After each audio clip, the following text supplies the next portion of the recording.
Ei você, meus queridos leitores e leitoras do Portal do Holanda, eu sou Humberto Amorim.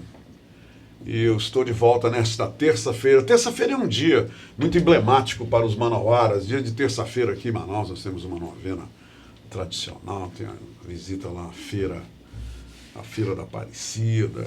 Inclusive eu soube que a feira está meio claudicante, mas não importa. A tradição há de empurrar essa feira, né, para muito mais para frente, por muito mais anos. Então, nesse dia tão importante para os manauaras, a terça-feira, eu recebo, na primeira vez que ele veio aqui, eu já estava entusiasmado, por causa das notícias alvissareiras que ele se faz portador. E agora ele retorna para ratificar, confirmar o que ele disse. Não é legal isso? Então, é por isso que eu estou muito mais entusiasmado. Eu não vejo a hora ele começar a falar aqui, para contar para vocês, para fazer feliz tanta gente. Feliz merecidamente. Aqui é que está o viés da coisa que é importante. Ele é portador de notícias que algumas pessoas estão esperando há anos. Algumas pessoas veem essas notícias, vão receber essas notícias como uma confirmação de um ato de direito. Elas, por muitos anos, tiveram esse direito postergados, mas nunca perderam a esperança. E ele é portador de boas notícias e do fato de que a esperança a gente não pode perder.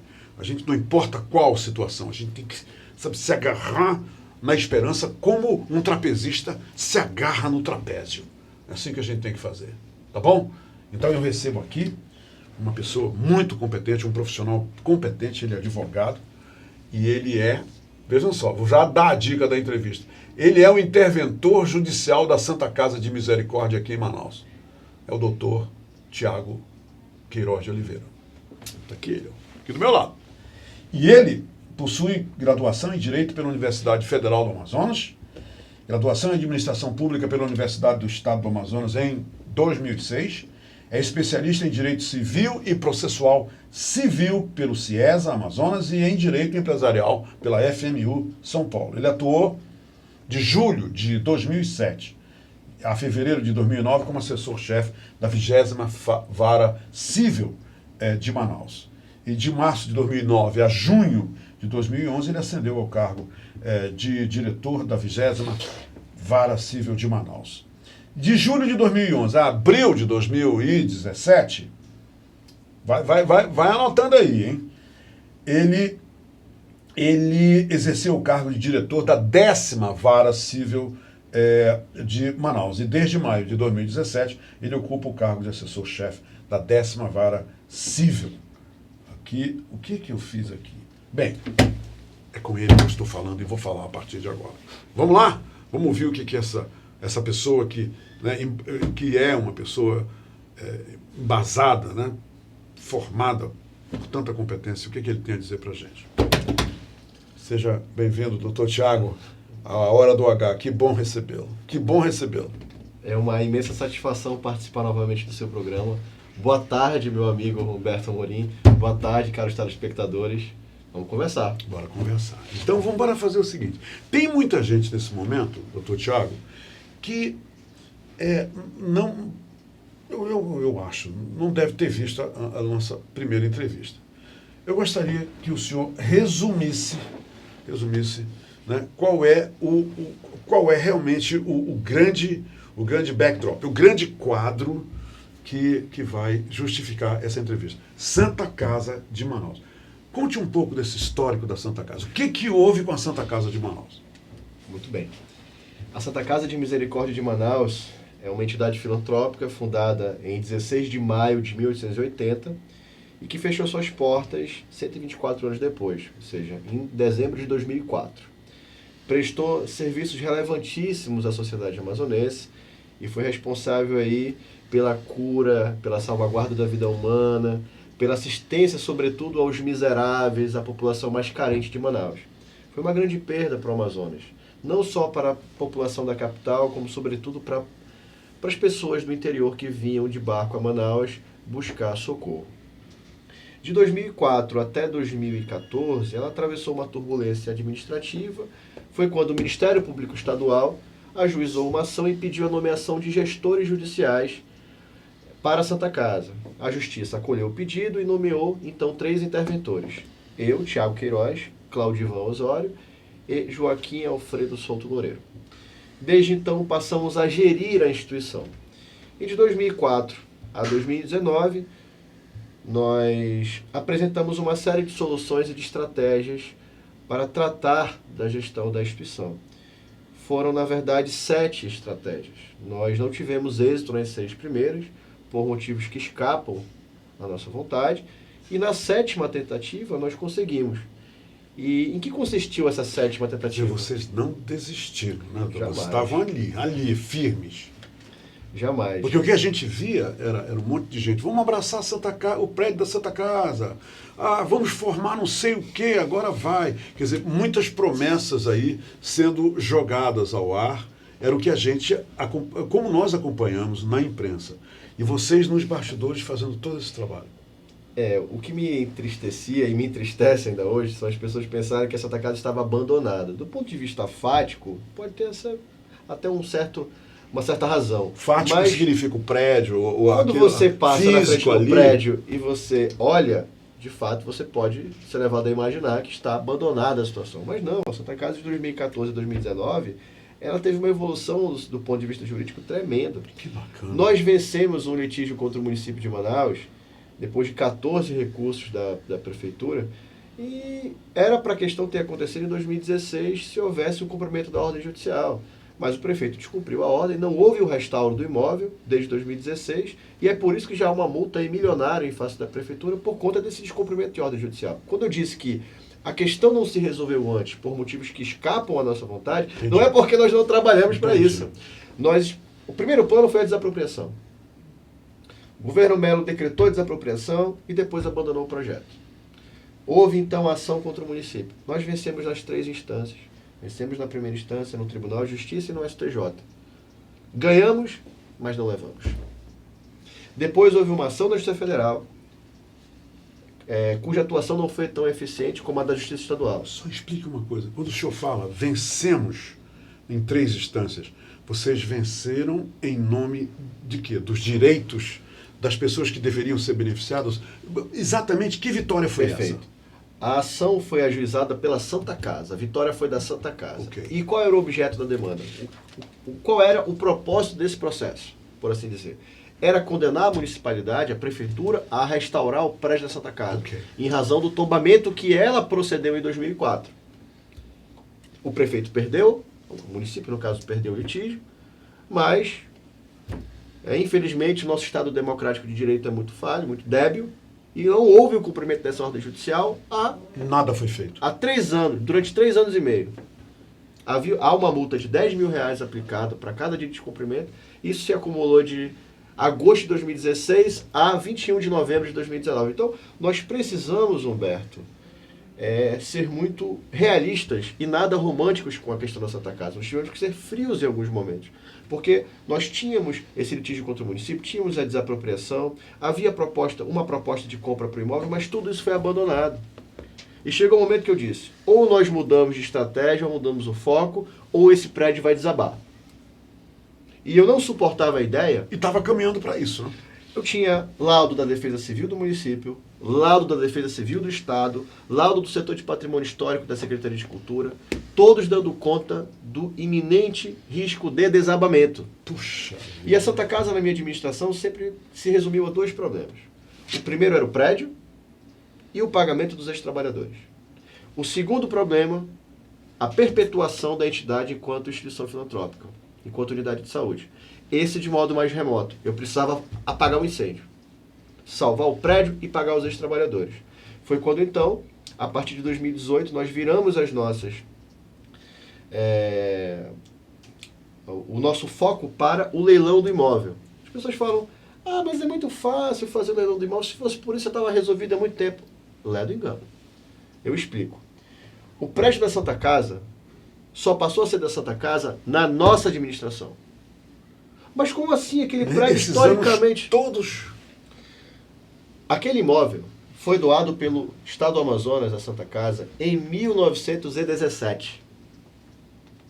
Desde então, se houve registro do bem, se é que houve registro, se é que houve anotação, ela se perdeu, ela foi extraviada. Os cartórios de imóveis de Manaus, todos apontaram a inexistência de matrícula do bem. É como se você existisse e não tivesse o CPF. Claro, entendi. Agora me responde uma coisa. Para você ver como a administração era ineficiente e o Estado omisso. Como é que um imóvel daquele tamanho, 11 mil metros quadrados, lindeiro ao Palácio da Justiça, adjacente ao Teatro Amazonas, não tem matrícula? Um cartão postal daquele não tem matrícula. E vai ver, todos esses anos, ninguém se tocou para isso, será? Ou se tocou e... Não, deixa para lá. Olha, Não vamos esquecer isso. É uma coisa que não vale a pena a gente ficar elucubrando muito, porque nós não vamos chegar a conclusão alguma. Claro. Não me cabe aferir culpa. Eu, enquanto cidadão e administrador, preciso resolver o problema. Claro. Eu assumo a responsabilidade, porém não a culpa. Então, o que fiz? Tão logo descobri qual foi o problema, eu ajuizei um pedido junto à Vara de Registro Público, e foi graças ao meu pedido, com parecer favorável do Ministério Público do Estado, que o juiz da Vara de Registro, doutor Anselmo Chichorô, hoje desembargador, reconheceu o nosso direito e mandou abrir matrícula em nome da Santa Casa. Então, a Santa Casa só se tornou proprietária daquele imóvel em 2015. 97 anos depois da doação. Coisa. 97. Então, aí as pessoas perguntam, tem tantos créditos trabalhistas, tantas ações desses trabalhadores, por que esse prédio não foi leilão antes? Porque não pertencia a Santa Casa. Sim, e nem podia haver leilão, então. Se não pertence a você, como ele vai ser leiloado? Lógico. Então foi graças à nossa atuação de regularização fundiária daquela gleba, daquele terreno, que tornou possível, então, a construção de uma estratégia processual a partir do leilão. Só que não foi fácil emplacar o leilão. Nós tentamos perante uma vara civil de Manaus, não conseguimos. Tentamos perante a Justiça Federal, as portas se fecharam, mas nós não desistimos. Tentamos a terceira vez perante a vara especializada da dívida ativa municipal. Foi quando a doutora Ana Maria Diógenes, vendo a situação dos ex-trabalhadores, vendo a juridicidade, a plausibilidade, a licitude do nosso pedido, disse, minha gente, isso aqui é óbvio, isso tem que acontecer, despachou, determinou o leilão, foi quando a particular, a instituição de ensino superior, apareceu, deu o seu lanço, disputou o certame com outros dois licitantes, venceu a melhor proposta e estamos aí, a história está acontecendo. Fala da Fametro. Poderia ter sido a Fametro, poderia ter sido qualquer outro particular. Foi um leilão público. Foi um leilão, qualquer um poderia participar. Claro. Tá? E isso só foi possível na nossa terceira tentativa. O leilão perante a Vedan, que é essa vara a qual me referi, foi a nossa sétima estratégia. E se fosse necessário, nós teríamos um abecedário inteiro de A a Z para a Santa Casa. Porque o meu compromisso era resolver o problema.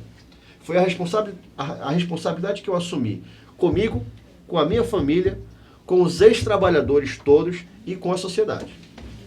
Muito bem, doutor Thiago. Muito bem colocado. E agora vamos trazer essa história para hoje. O que vai acontecer amanhã que logicamente, a colheita é o resultado de todo esse trabalho realizado por Tiago Queiroz e seus pares, os outros dois advogados, é isso? Muito bem. O que vai acontecer? Qual é a grande notícia que nós vamos dar agora? Eu não lhe vi falar em rádio, em nenhum outro veículo sobre essa notícia. E nós estamos dando agora, em primeira mão, aqui no Portal do Holanda, qual é a grande notícia da colheita que foi feita resultante de todo esse trabalho, de todas essas estratégias, do fato que vocês não desistiram. O que o senhor tem a dizer para as pessoas? Eu tenho a dizer, e eu vou parafrasear dois grandes compositores da música popular brasileira. Você como músico, e eu também, nós gostamos muito de música, e a música nos encanta, ela nos contagia. Sim. E amanhã, citando já essa música de Chico Buarque e Rui Guerra, interpretado por Maria Bethânia pela primeira vez em 75, no Canecão. Diz assim, a parte da letra. E amanhã, seja lá como for, vai ter fim a infinita aflição, e o mundo vai ver uma flor brotar do impossível chão. Amanhã uma flor, Humberto, vai brotar desse chão que era amaldiçoado, que era impossível. Amanhã, todos esses ex-trabalhadores terão mais do que uma esperança. Eles terão a concretização, a efetivação desses direitos, porque aguardam há quase 2 décadas. Sobretudo o seu O Fausto. recebimento dos seus direitos. O meu compromisso era salvar o prédio. Nós fizemos isso através do leilão. Assumiu a Fametro. O segundo compromisso era pagar os ex-trabalhadores. 3 meses depois que eu vi no teu programa, eu atualizei. 3 meses atrás. 3 É meses isso mesmo. atrás. Exatamente. Janeiro, fevereiro, março. Foi. E eu disse para você, o dia que eu anunciar o pagamento, eu retorno aqui. É verdade. Pura verdade. Agora me fale uma coisa, doutor. Fale uma coisa. Deixa eu lhe contar uma história. Quando eu publiquei a sua entrevista, eu fiz né, nós fizemos juntos um texto e nós divulgamos esse texto. Né? Escrevi, você foi lá, burilou, aprovamos e eu soltei o texto. 4 pessoas comentaram e disseram assim: Humberto, te acalma aí. Isso aí caducou. Usaram a palavra caducou. Eu não respondi, mas eu fiz o seguinte, e eles devem estar me vendo nesse momento. Eu falei, não, vamos fazer um negócio. Se caducou realmente, assista a entrevista amanhã, que a gente vai conferir isso. Sabe por que eles falaram que caducou? Se referindo à historinha que eu contei sobre um menino que ia passando ali na calçada da Santa Casa, mais exatamente na frente onde se encontra hoje o Bar Caldeira. Ele ia passando e houve uma explosão das caldeiras da Santa Casa de Misericórdia. Isso em 14 de janeiro de 1970, gente. Foi numa tarde, 1h da tarde. Explodiu a caldeira, ele ia passando e ficou mutilado. Que história é essa? Aí as pessoas dizem, não, isso caducou, Humberto. Conversa fiada. Diz que eu estou com conversa fiada. Me diz uma coisa, doutor Tiago. Amanhã, o Fausto Bivacqua. É esse o nome dele? O Fausto Bivacqua. Que é esse menino que ia passando lá na frente do Bar Caldeira. O que vai acontecer com ele? Nos conte que história, como é a história mesmo. O que eu contei, está faltando algum pedaço? Você bem resumiu. O seu Fausto Bivacqua, ele tinha 11 anos de idade, brincava com umas 4 colegas na calçada da Santa Casa da rua Lobo da Almada, de frente ao bar, então denominado, salvo o melhor juízo, Nossa Senhora do Perpétuo Socorro. Era o nome do bar original. Quando, no dia 14 de janeiro de 1970, a caldeira da Santa Casa, onde se esterilizavam os materiais médicos hospitalares, explodiu. E com a energia liberada, as pedras do muro da Santa Casa se destacaram e caíram sobre a calçada onde brincava o jovem Fausto. Essas pedras caíram sobre as pernas dele. Esmagaram-nas, sendo que a esquerda foi menos lesionada do que a direita. Ele não chegou a perder a perna.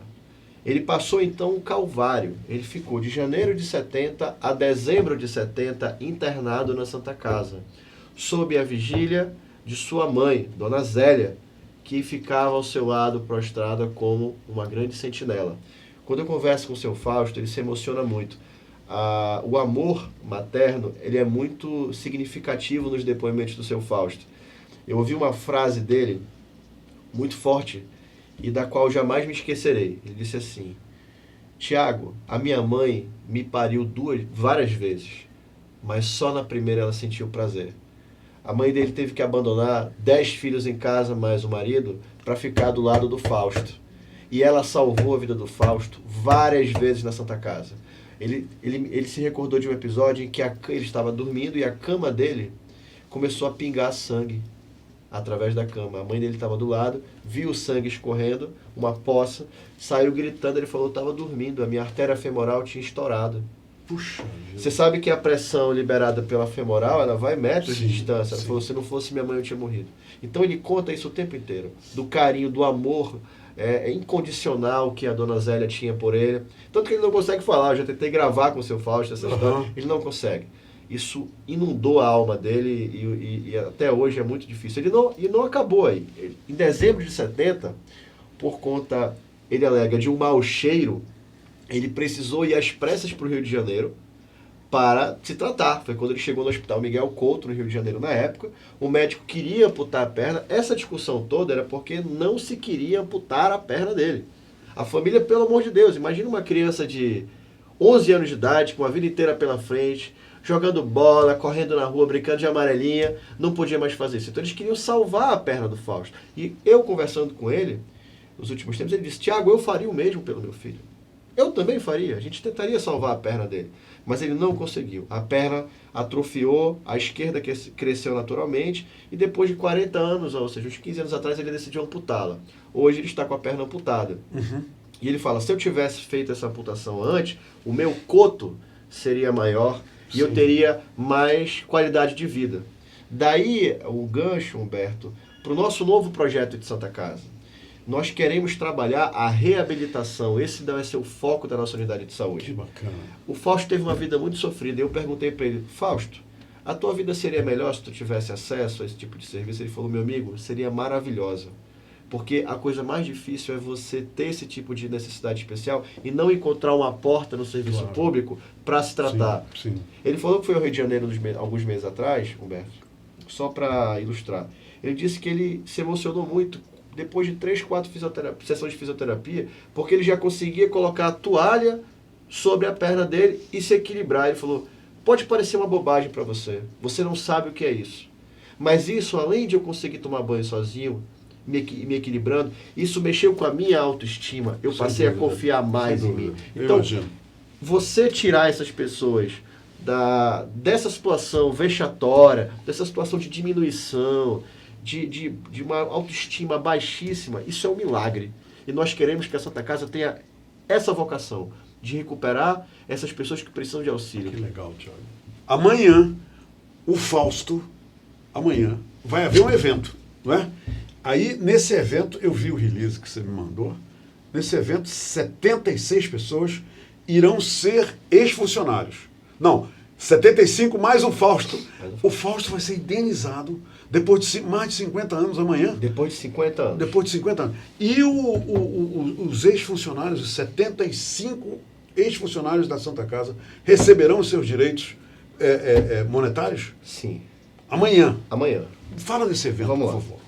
Ao todo, são 121 ex-trabalhadores, mais o Fausto. Todos da Santa Casa de Misericórdia. Todos ex-trabalhadores da Santa Casa. Tá? É um credor acidentário e mais 122 trabalhistas. Amanhã, nós vamos pagar 75, o que corresponde a praticamente 2/3 do total. Amanhã, o juiz da 8ª Vara Civil, Dr. Aldrin Henrique, assinará o despacho determinando o pagamento desses 6 trabalhadores. E eles estarão presentes amanhã? Todos lá. Todos estarão. Eu não fiz outra coisa nos 3 últimos meses, Humberto, do que envidar todos os meus esforços para atualizar a dívida trabalhista. Que legal. Eu não tergiversei, eu não barganhei com o trabalhador. Desde que eu assumi a Santa Casa, o Estado me propôs, o município me propôs, o suposto comprador me propôs. Todos queriam barganhar com o trabalhador. Todos queriam que o trabalhador concedesse deságio. Eu falei: eu não vou fazer isso. O deságio significa, doutor, que nada de juros, de correção, nada, Humberto, não é isso? Humberto, imagina que fosse a sua mãe, que tivesse trabalhado lá uma vida inteira, tivesse há 20 anos quase esperando.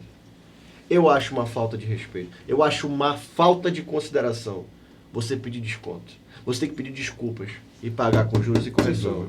E é o que eu vou fazer amanhã. Com toda a razão.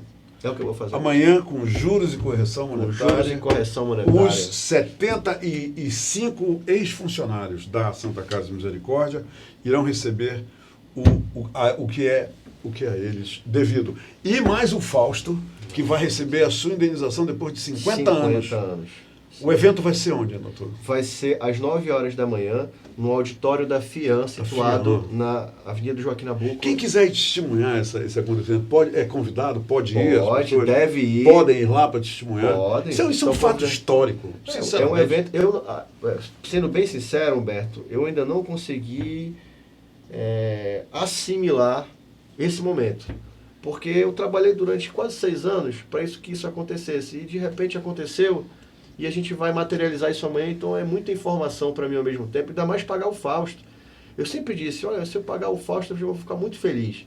E pagar depois de 50 anos, eu não sei o que é esperar 50 anos, o que é esperar meio século. O que passa na cabeça de uma pessoa depois de meio século de espera. Então, assim, é um negócio que eu não consigo ainda assimilar. Como é que fica, doutor Tiago, como é que fica a situação dos outros que restam ainda? Ótimo. Qual é o próximo passo agora? Porque o senhor falou São 122. 122. 75 amanhã. 76 com o Fausto.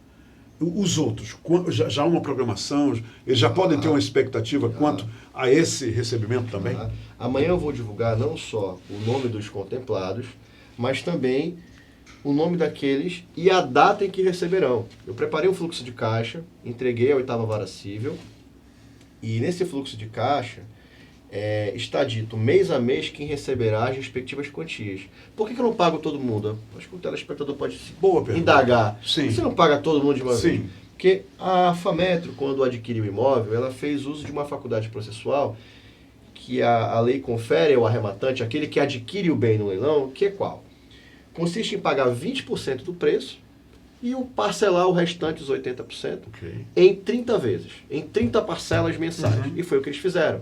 Então eu preciso que essas parcelas ingressem no patrimônio da entidade, sejam depositadas na justiça, para que eu mês a mês vá pagando esses funcionários. Aí. Então, hoje, por exemplo... Os que vão receber amanhã receberão integralmente? Integralmente. Ou eu quito ou eu não pago.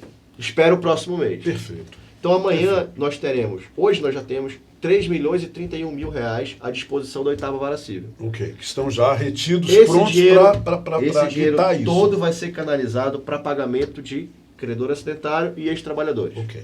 Os meses subsequentes, de abril a março do ano que vem, nós continuaremos pagando ex-trabalhadores. Todavia, em quantidade, em menor monta, por conta desse parcelamento desse legal. Parcelamento, não, conforme, dentro da lei processual. Não houve recurso algum de qualquer das partes, nem de terceiro interessado. O leilão aconteceu, é ato jurídico perfeito. Não há nada que o impeça de prosseguir como tal. Então essas parcelas ingressando no patrimônio da entidade serão aplicadas exclusivamente ao pagamento dos trabalhadores. Nós quitamos o nosso passivo trabalhista em março do ano que vem, segundo o fluxo de caixa que eu preparei. Só aguardar. Quer dizer, em março do ano que vem está liquidado esse assunto. E aí eu vou pagar a FGTS.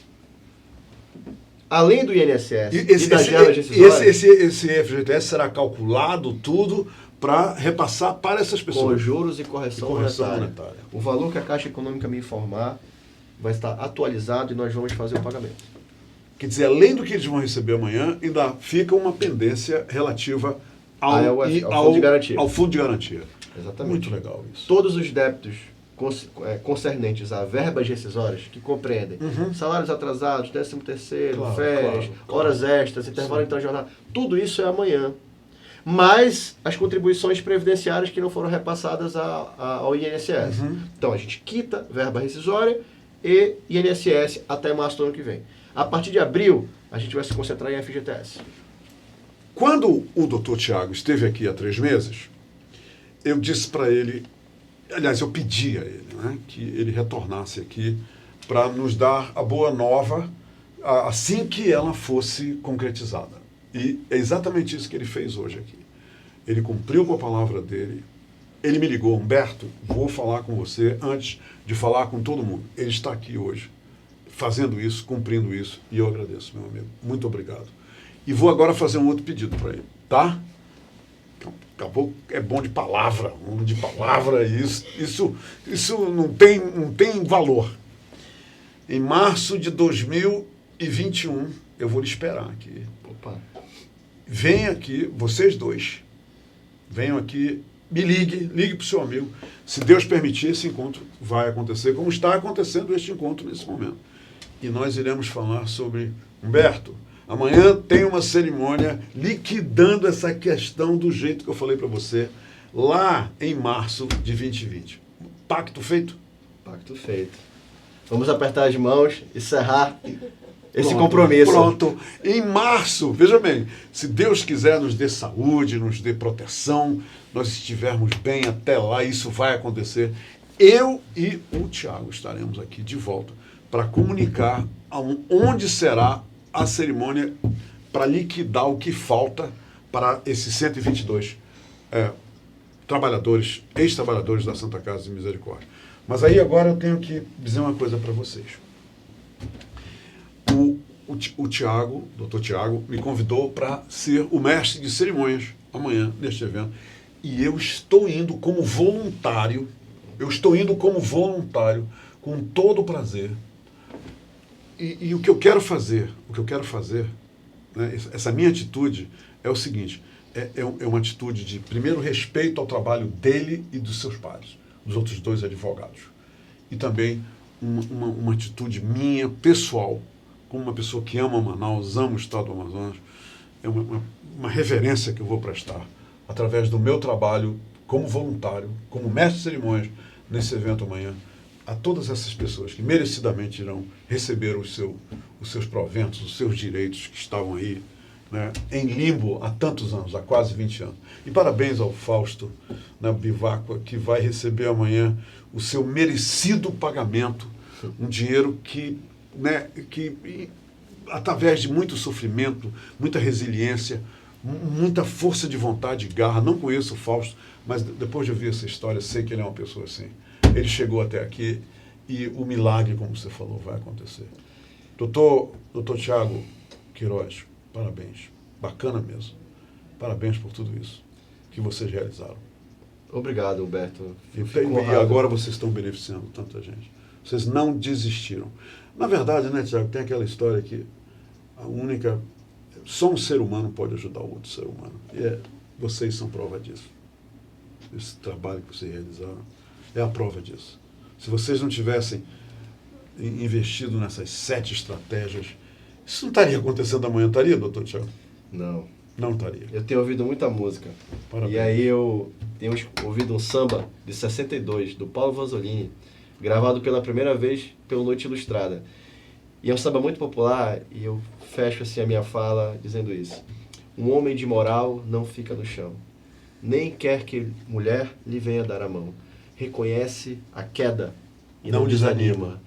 Levanta, sacode a poeira e dá volta por cima.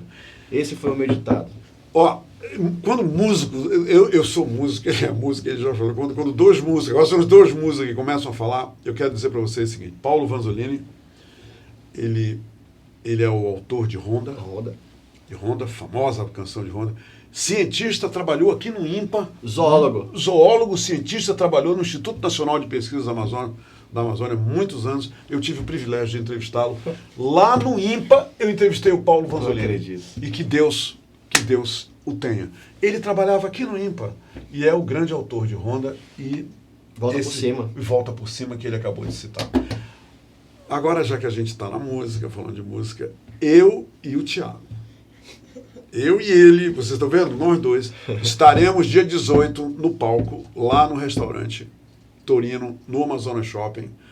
Nós vamos quebrar tudo numa noite dançante e todos estão convidados a comparecer no dia 18, quarta-feira, a partir das 20 horas, no restaurante Torino. Vocês vão ver que guitarrista é esse camarada. Vocês não imaginam o monstro sagrado que ele se torna quando ele está no palco. E a nossa chance é essa, dia 18, quarta-feira, 20 horas, lá no restaurante Torino. Eu lá, né? The book is on the table! E ele fazendo os solos while my guitar gently weeps. Tá legal? Obrigado. Meu amigo, muito obrigado. Fico honrado mais uma vez com o teu convite, com a satisfação, com essa energia positiva que flui enquanto eu estou aqui contigo.